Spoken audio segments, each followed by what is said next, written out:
So now I'm going to walk you around to some locations that I tagged with an aluminum rod that's coated in plastic so it doesn't weather, and I put a reflective, highly reflective CD-ROM on the tag itself, and that one is set in the essentially at the top of the dune, right up next to some Phragmites, which is sort of the indication that you're at the edge of the marsh, the wetland.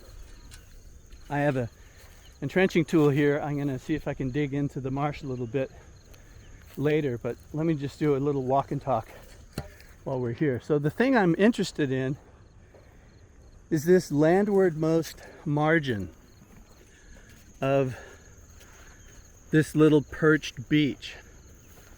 The landwardmost margin of the perched beach. You can see it's spilling over into the Spartina patens, and that defines the upper marsh platform. You can see a little bit of Spartina alterniflora in places in channels, but what you see here, this wispy sort of laid down swirly, that's classic Spartina patens behavior. It's a little bit too flimsy to stand vertically, so the wind knocks it down, the tides knock it down, and that's how you can tell where you are. But this edge, it looks like it's about 1.5 feet, maybe a 1/2 meter thick at the edge of the marsh, and it's splaying out in little lobes. It looks like one came on top of another, lobes here. So this part of the beach, this landward edge of the beach, the backside of the dune crest, is being washed over by storms, essentially. So normal high tide's not going to make it here.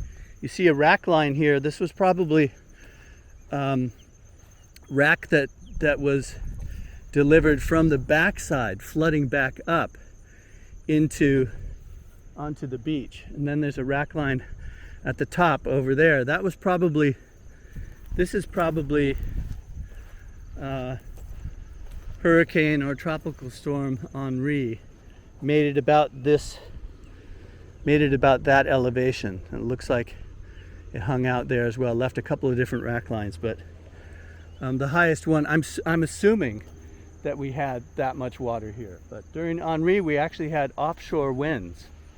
So we were on the left-hand side of the storm when it came in, so the winds were actually blowing offshore.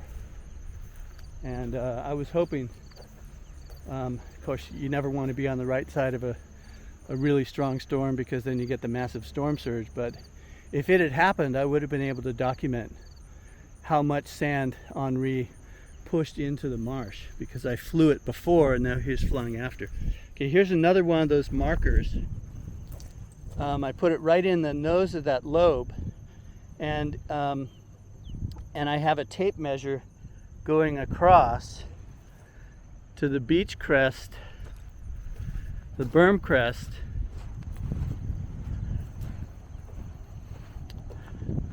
or the dune crest actually. Here's another marker, that's at the dune crest, and then down the front edge of this little beach, and I put another marker down here. So again, this is a really weird little beach, because normally you would think you would see the sand all the way into the surf zone and beyond, so that the waves are constantly moving the sand around and pulling it onshore, taking it offshore, moving it alongshore.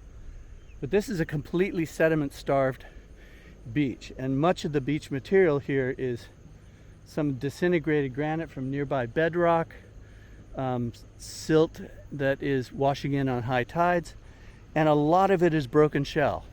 Lots of oyster beds out here. So this is classic sort of oyster bed territory. This is what normally would be a subtidal platform. Mud and fine sand and a lot of shell, a lot of algae growing on it, and then you've got Spartina alterniflora.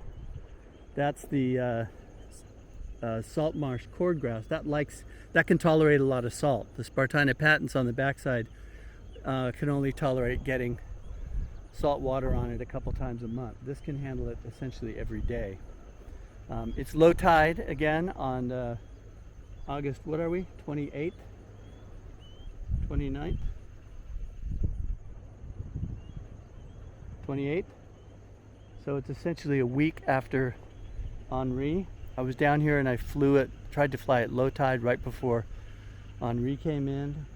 And but here's the other thing about this. Typically at the seaward edge of any beach, and wherever the current tide level and water level and waves are running up the beach and coming back down, you get actually coarser sediment. You see how much coarser this stuff is. There's a term we use that's often called the hydraulic step. It's where swash coming up meets swash coming down, and it's actually enhanced turbulence right here, and the finer stuff gets winnowed away and thrown away, and you wind up with coarser sediment right on the hydraulic step. But what I'm going to do is I'm going to trench through it a little bit, because I'm absolutely convinced that this whole pocket beach is just a loose sediment pile sitting on top of ancestral salt marsh. So sea level is going to continue to rise, continue to eating into that. Hopefully there'll always be a little bit of a beach here to protect the rest of the salt marsh. But this is an interesting one.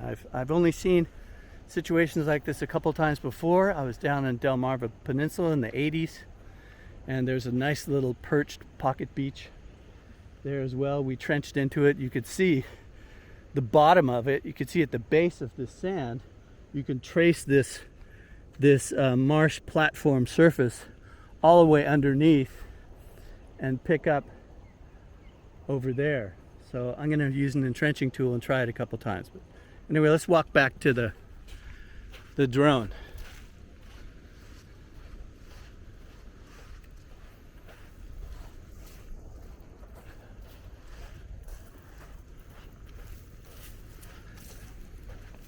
Again, you can see the coarser material on the beach here, even some pebbles and cobbles.